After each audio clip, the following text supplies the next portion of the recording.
Papasalamat ko kay Lord sa binigay niya sa atin sa araw-araw. Malakas at walang sakit.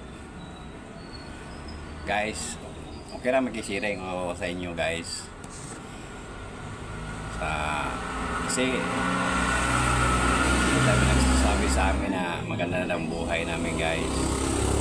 Pero sa totoo lang, sana yan din ang pinapanalangin ko sa buhay o kay Lord na sana matuloy yung sinasabi nilang magandang buhay.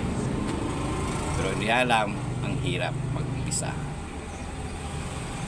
Oo, sa totoo, mayroon kaming maliit na negosyo. Sinubukan namin ito.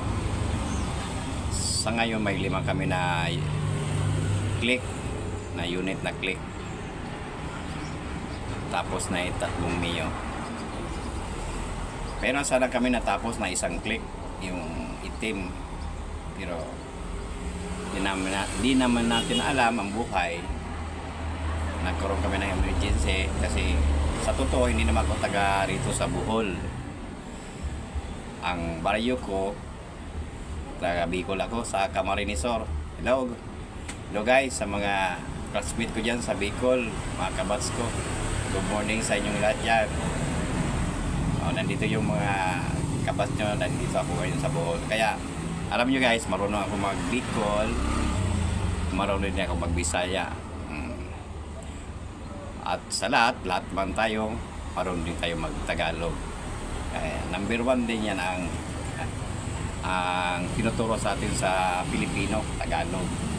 At mayroon din konting English kasi nakatapos din ako ng high school lang natapos ko kasi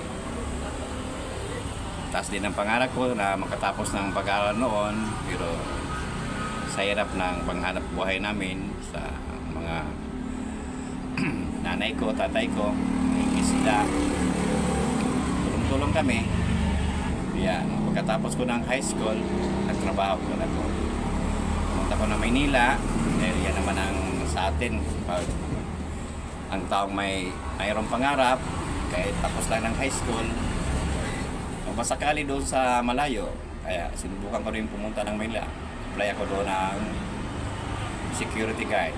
Dahil yan naman ang kaya natin sa kurso natin na high school graduate. Security naman natin ang pwedeng mapasok ka na magaan ang trabaho. Kahit magaan trabaho pero mahirap.